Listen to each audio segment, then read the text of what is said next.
Right.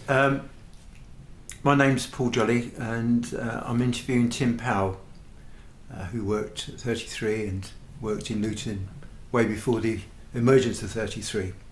And this is a project for the Accidental Archivist, which is a project funded by the Lottery Heritage Fund. And Tim, so you're a Luton guy, I believe. Yeah, I was born at the Luton and Dunstable Hospital. And then you grew up in Luton, I guess. Yeah, until I was 10 years old, and then I was packed off to an expensive borstal. Right, and then when you came back, you presumably finished your education in Luton and slowly dragged yourself into the arts world. Basically, yeah. I think that's fair enough resume. Yeah. What's your earliest recollection of working with the kind of arts community? The first thing was, like, my memory of dates is incredibly vague, because we're really talking about a long time ago. But the first project I was involved with was called Rubber Stomach. Dave Ellis has got a poster for it somewhere. And that was an event, a one-off event in Manor Road Rec, with a giant inflatable kind of tent. It was white. And inside we showed the Bob Dylan documentary by D.A. Pennebaker, Don't Look Back. And there's a band called Bob Downs Open Music, which featured Chris Spedding on guitar, who later became a Womble. Right, and became a very well-known musician. Yeah. Around great the guitarist. world. Yeah. Anyway, that was just a kind of one-off. It was quite successful. I don't know how we got through fire and safety, but we did. We had a kind of certificate from the fire department. They said that the thing wasn't too flammable. And that was in the Manor Road Recreation Park. Yeah. And so it was packed out. I mean, a lot of people turned up because the Dylan film was a big draw. And we also had Lighthouse, the local light show. Martin Giles and Scotty and Bob. So roughly what date was that? Not well, accurately, I don't know. but year We're talking about 73 or something. 73. Present for this interview is Linda Farrell, that worked with Tim later on, but she may pop dates into the interview or create arguments. Yeah. Well, the first thing then, Refleks started was when I met Phil Imber and Martin Green. Phil Imber was the man with the gift of the gab. I mean, he was quite very good at very persuasive personality. Martin Green was the great fabricator. He could build anything out of anything. Very inventive, and he went on with the conversion of 33 as to be absolutely indispensable. I mean, we'll go into that later on. And the first project we had was a pop-up shop. It was on Market Hill, top end of George Street. It was just lasted about a week. It was an art exhibition from Barnfield College. We had an avant-garde string sextet and a few other odds and pieces. I can't remember the details. And then we carried on doing things over the years in St Mary's Church Hall. It was quite a venue. We did some new music things there. I'm pretty sure Paul Jolly played on some of them. Yeah, I remember that. And Luton Recreation Centre, that was also another venue. And then we did also doing kind of street theatre, stuff in the street, the Separate Reality Marching Band. There's some photos of that somewhere. And the kind of coexistent with that, we became members of Luton Arts Council, Refleks as an organisation. And that was an organisation looking at predominantly all the local drama groups, wasn't it, I believe? Luton Arts Council, and Luton Arts Society and Luton Music Club were members. It was just kind of a loose arrangement There was little pots of money.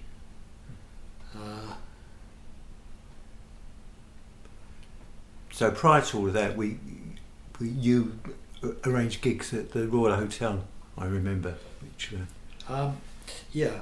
Well, let's just finish with the Arts Council first, Yeah. because partly I also worked with the Arts Council as the exhibitions officer and the regional BFI Regional Film Theatre Selection Committee, which was the good thing about the BFI Regional Film Selection Committee was that because of the deals on 35mm distribution, we weren't worried about the cost of it.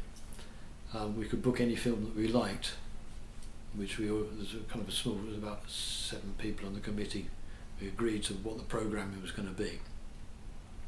And you were free to kind of book anything you like. You weren't restricted by, like in 33, when we ran films in the cinema in 33, we were completely tied by the cost of the films. Mm. So our programming, for instance, would be like a season of film noir, because film noir kind of 40s crime thrillers were relatively cheap to hire, whereas the new stuff was like twice the price. Yeah.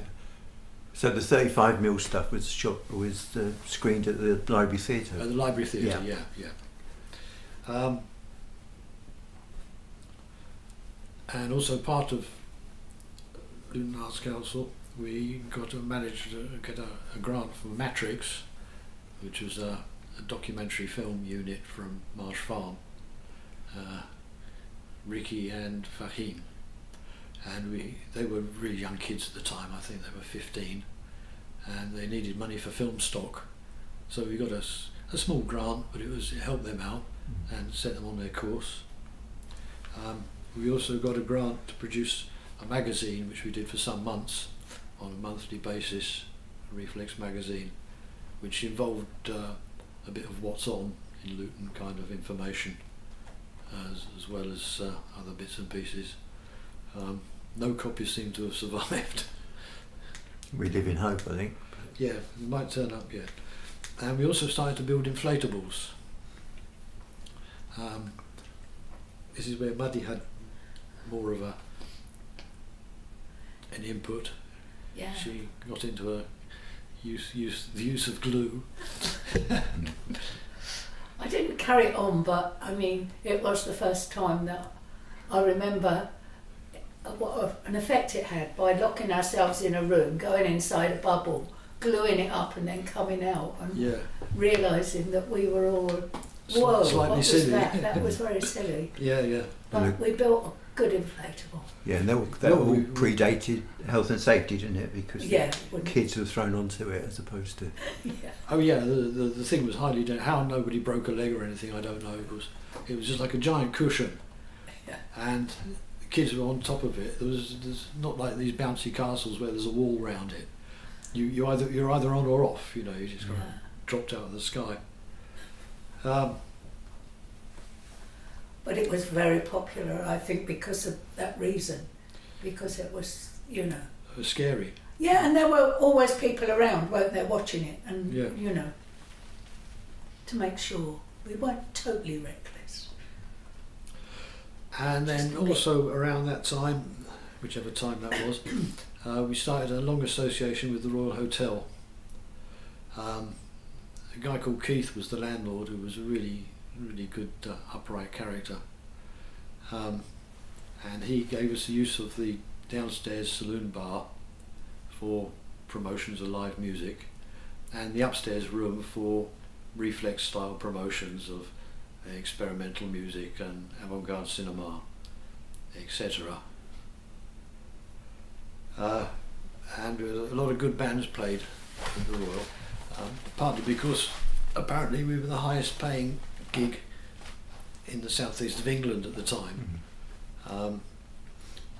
It's like quite extraordinary because we weren't paying that much, but it was like 50p to get in, and a huge variety of bands. Rock was just seen as a loose term to cover virtually anything. I mean, some of the bands with jazz rock bands like Barbara Thompson's Paraphernalia and Brand X. And Don Weller played there. And then there was kind of new wave bands like Bauhaus. They did a gig there. They went on to be quite well known. The Damned did their first gig outside of London. Quite funny there. They'd just broken through, and the Friday that they did the Royal was the day that Dave Vanium had his photograph on the front of Melody Maker. So that was the best publicity ever. Paul Young did a few gigs there.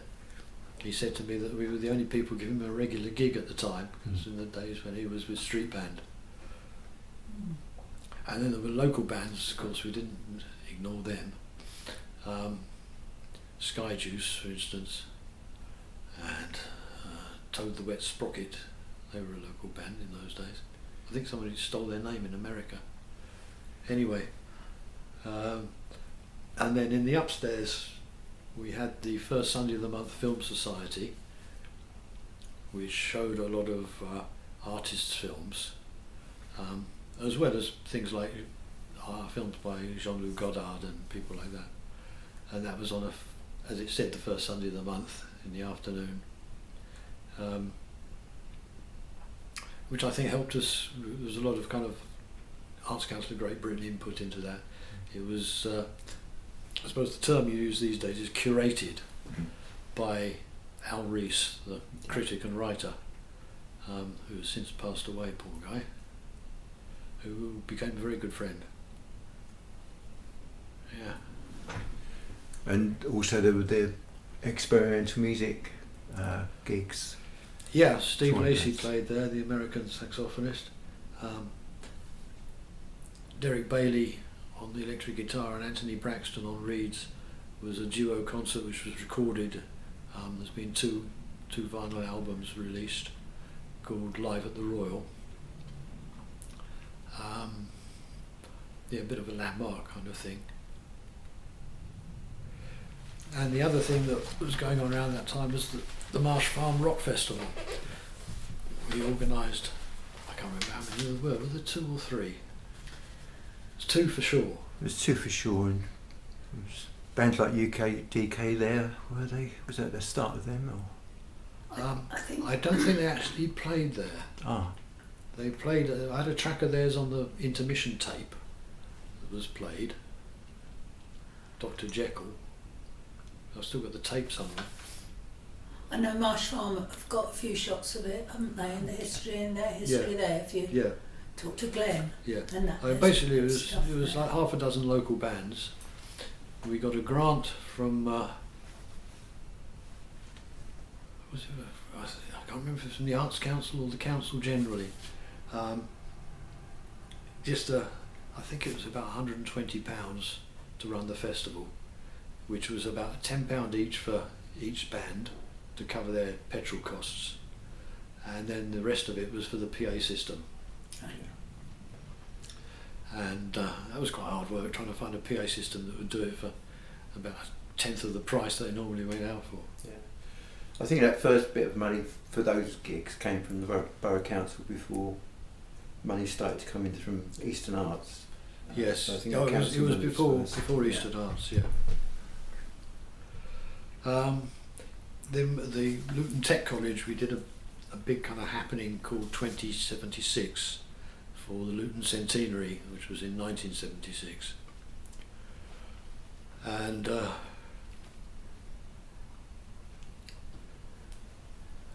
up.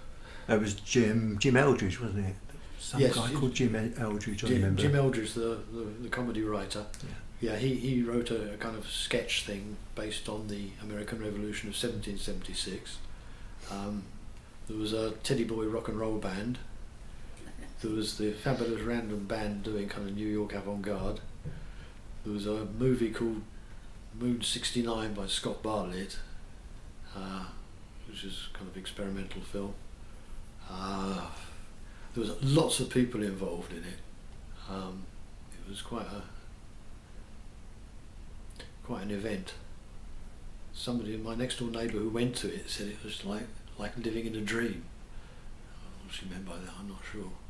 Yeah, because I remember there was a lot of light shows going on as well, wasn't there? For that Yeah, gig? Lighthouse Light Yeah. Show were Yeah. there. They were, had quite a long kind of relationship with them. And at the same time, the centenary year, we had a pop-up shop in Manchester Street, on the side of Manchester Street, which is now St George's Square. They demolished all the shops, and we used to run gigs in there on Saturday afternoons. In fact, Muddy was juggling during one of them, I remember. Yeah, I also remember doing tennis matches in there. I think Wimbledon must have been on, and I think we had tennis sort of shows. Was it tennis or juggling? It was. I did juggling, but I Yeah. think the juggling went into getting people to play tennis, and I just remember silhouettes of tennis matches for some reason, and it was probably around Wimbledon time. Yeah, you're right. Well, there's all kinds of nonsense we got Yeah. up to, basically. And funnily, Adrian Smith, who was half of Click Click later on, he did his first gig there. I think he was again 15 or 16 years old, Yes, yeah. on a stylophone and a Watkins copycat, Yeah. and that was the beginning of the electronics for the Click Click. So all kinds of people kind of came and went.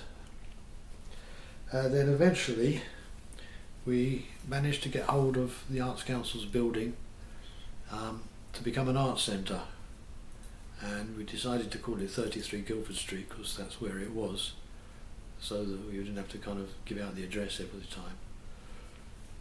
And we got a small grant of £60 from Luton Arts Council to completely renovate a 3-storey hat factory, which we did. Yes, we did. But a lot of that, I mean, all our painting and decorating was, I can't thank enough Dave Elliott, Mickey Arnold and Ray for their volunteering to come up with lots of free hours of painting and decorating, and also because they were paint and decorating contractors, all the spare paint that was left over from a particular job they brought down to Guildford Street, so we had an enormous range of different colours. But it was all free. This was the beauty of it. Without them, we would have been sunk. And then we had Martin Green, the great fabricator, who could build anything. I mean, he built the soundproof room, which was a room for band rehearsals, which was sat on a floor of car tyres to absorb the din. He built the projection box, which involved taking a toilet out and knocking the wall down and building an extension with an extra added height inside, double glazing for the projectors. And he designed the lighting board, which he'd never get away with health and safety these days. He got a box from somewhere and filled it with domestic dimmers because the performance space was so small. You could run it on domestic lighting. Yeah. So anything up to 500 watts was okay. And he got a bunch of, I think it was 10 or 12, I should remember that, domestic dimmers, and stripped them out and put them in this box with sliders on the front. And we had a lighting desk, which worked for years. Yeah. I mean, absolute genius, the guy. And also when we eventually turned the basement into a kitchen, he built a dumbwaiter with safety checks and everything. You know, I just don't know how the guy did it, to be honest. I was just thinking back in that to all the work that Dave Elliott did, the guy Yeah. who really helped the renovation of the building and brought in the paint. I remember that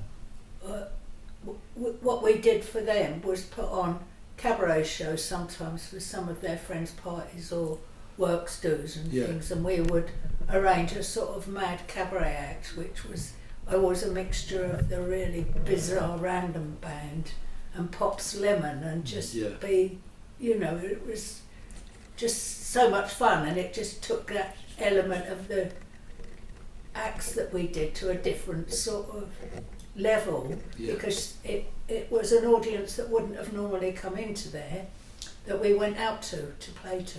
I just remember doing some of their gigs in weird halls somewhere. Anyway, it's just another thing of the way that the way that it worked with people doing things and getting something out of it, the way that made that place grow. Yeah. Then basically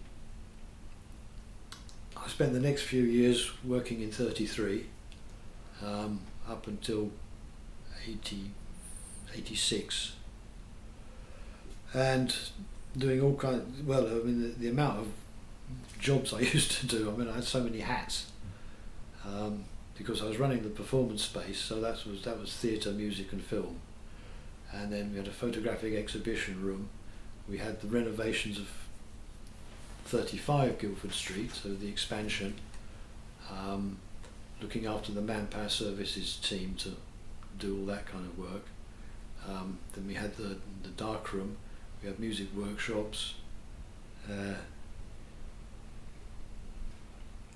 we expanded into film and video. That became another department. The Luton Community Arts Trust, the charity, was formed around 78. 78, the charity. Yeah. We had one of the things we did was a monthly screening called Luton Filmmakers Co-op, and that was where we first met George Carlin. George Carlin. Yeah. George Carlin's a comedian, isn't he? Yeah. George Carlin's a bit of a comedian. Yeah, because he did this amazing animation about chess pieces. Yes. Then he also did the Dentonic one, if you remember. Oh, the Indian toothpaste advert. Yeah, which played apparently in India for 30 years. Yeah. It's an advert. And he eventually became her chairman. Yes. Yeah. And then in terms of theatre, well, there was obviously the People Show. We had various companies coming in, Fort Beard Fantasy, Desperate Men, Mick Wall, the mime artist. I can't remember. We had.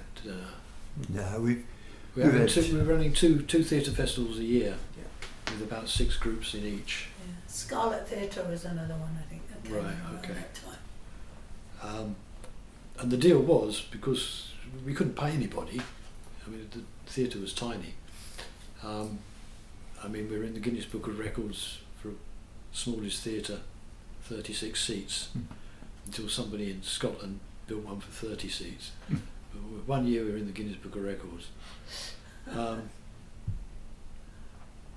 But the deal was, because most of these theatre companies came from London, and we offered them the space for a week to come and rehearse and write their shows and do that, with a kind of out-of-sight premiere in sunny Luton for 2 or 3 nights at the end of the week, which was very appealing to a lot of companies because they were paying a lot for rehearsal space in London anyway. And we were only 45 minutes drive down the M1. And so we got a lot of companies who would come and perform on that basis, and then just all they get is the money off the door. Yeah. And so that worked quite well. 50 pence a ticket, that wasn't a lot, was it? Huh? 50 pence a ticket, that wasn't a lot. It wasn't a lot, yes, but 50 pence was a lot of petrol in those days, man. Then there was like we did a lot of film stuff, apart from the first Sunday of the month Film Society, which kept going. Sometimes involving filmmakers on tour from the Arts Council of Great Britain. And then we showed a lot of cult films like Eraserhead and Pink Flamingos.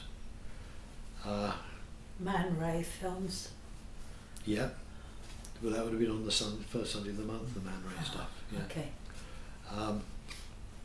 Then there were all-nighters, weren't there? The horror film all-nighters and stuff we did.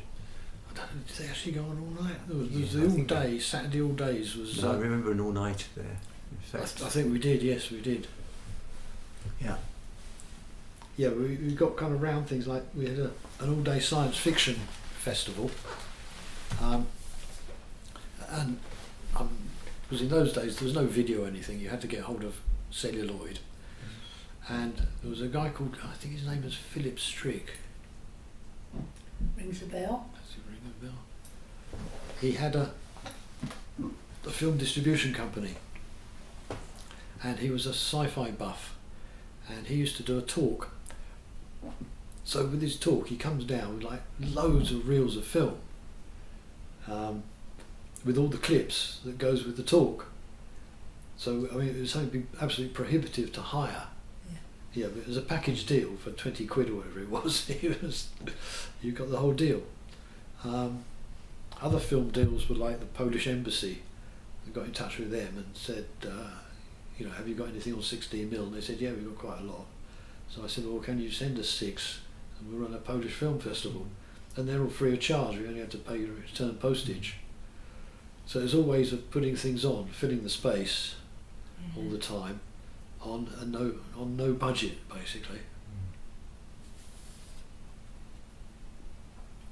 There was another, apart from Derek Bailey's album with Anthony Braxton, there was another album recorded, this time at 33, with Toshinori Kondo, John Russell and Roger Turner, called Artless Sky. That was recorded on the binaural headphone system. Which in itself was advanced, wasn't it? Because Neumann's brought out a big professional. They revisited that in the late 90s. Yeah. It was JVC was the original one. Yeah. And then alongside all that was the Fabulous Random Band, which is our kind of local in-house theatre company, which came up with all kinds of nonsense. And involved both kind of professional, semi-professional and amateur performers.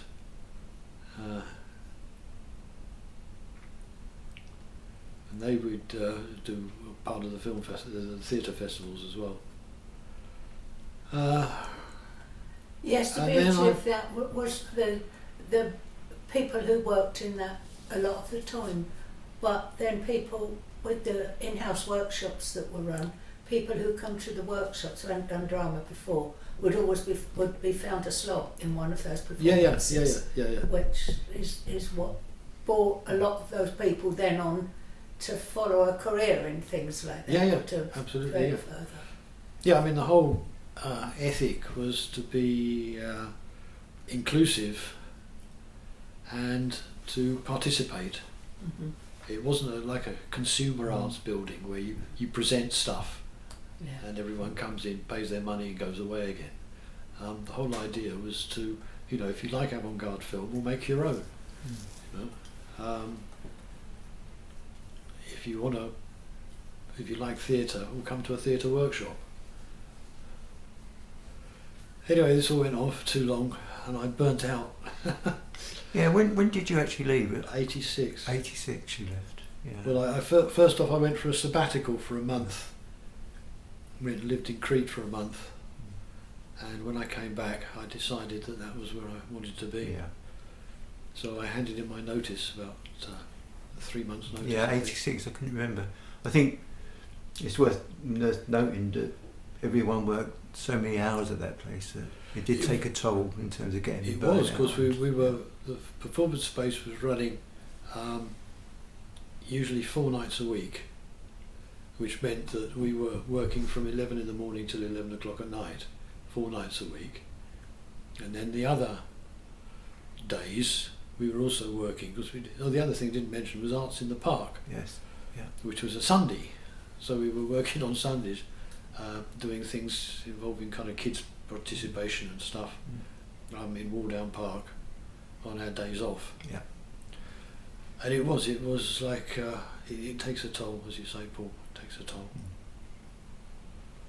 Were you there when we did the burning down of the town hall? No. No, Tim had gone by then. So. Okay. Yeah. Well, it's interesting, Tim, because, you talk about the random band, and Mike Adcock's come up with a few scripts that he found, and so Didn't know we had scripts. well, they were lighting scripts, so the the Oh. drama was improvised around the lighting tech, you know, and Yeah, sound it was tech heavy. Yeah. yeah, but Oh, there's one thing I wanted to say about Mike Figgis actually, because this has a bearing on what happened with 33. The People Show came to do a performance at the Rock at the Royal gigs. Not exactly a rock band, but we fit them in. We fit everybody in. Because I remember Dave Elliott saying, I don't always like the bands that are on, don't like the music they play, but they're always a great band. yeah, You know, that was the kind of criteria. yeah, Anyway, we put the People Show on, just to kind of break things up a bit. And I was talking to Mike Figgis and said, well, there's this building down the road. He said, well, let's have a look at it. Because he said, is there somewhere we could do a people show, like not just a pub gig, people show? And I said, well, you can come and have a look. So we went to the top floor of 33, which became the performance space. And he said, this is ideal. And we arranged for them to come and do 2 nights, 2 or 3, I forget. We didn't actually have the building at that time. But what it did to me is open my eyes to the potential of that room as a performance space, because I had always thought more in terms of something a bit bigger, yeah. you know, because you think, you know, you're going to do this for 35 people, you know. Yeah. So anyway, they did the performance, which was really good, and so I thought, well, let's start pushing to get hold of the building, and because we're not going to get anything else, no one's going to give us any custom-made thing or a, No. you know, proper theatre. So we trawled around looking at other spaces, didn't we? I remember. Yeah. Old churches and Yeah. It was old church up yeah. Dumfries Street, I think it was. Now blocks of offices. Yeah. So, and one of the reasons I kind of packed up 33 was that Mike Figgis was doing a one-man show there, one theatre festival. Because the shows that he did at the ICA, which was like a performance show with usually 5 or 6 people, he then do a one solo version, which he do at 33. And he came down to set up, and Ray Gordon, who we haven't mentioned up until now, Ray Gordon was our technician, who was magic. He's sadly since passed on. But he got on with everybody. I remember once we had a feminist theatre company turn up, and they were outraged that there wasn't a female technician. And they said, it's okay, Ray's cool, you know. And of course, by the time they left home, they were fall in love with him. Anyway, Ray was away for this particular day, and it was my job to be the technician for Mike Figgis. But I didn't have time because I was having to do a bloody grant application. Yeah. There's deadlines and stuff. And as you say, it takes a toll because you've got so much work to do. The big problem is that you can't do the work properly because you're spending so long trying to raise the money. Yeah. And so Mike had to do the whole setup on his own. And I mean, he did it. I don't know how. But I thought, well, this is just ridiculous, you know. And so there's a kind of top and tail of my story with Mike Figgis in my involvement with 33. Yeah. Yeah, and that still goes on in strange ways. Yeah. It does. Yeah, I mean, the other thing about the grant aid problem is that you only get it for a year at a time. And so I was trying to program April in the performance space with no idea whether I'd have a pound or not. Yeah. So it really ties you up. It ties you up. And that So funding that's my situation, girls. yeah, that funding situation's got even worse, you know, now. I'm sure it has. Well, there's more people after a smaller Yeah, apple. and now it's top-down funding where the big organisations get the money in it. Well, there always was that. Yeah, but at least with us it did reach artists in some way. Yeah. Any regrets, Tim, leaving when you did? There's always regrets. Life's Yeah. full of regrets. The older you get, the more you regret. Yeah. But I don't regret living in Crete for 28 years.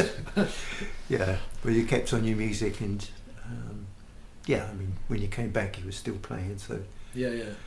all of those things. Well, we'll probably talk to Tim later when we get a general conversation together with other people.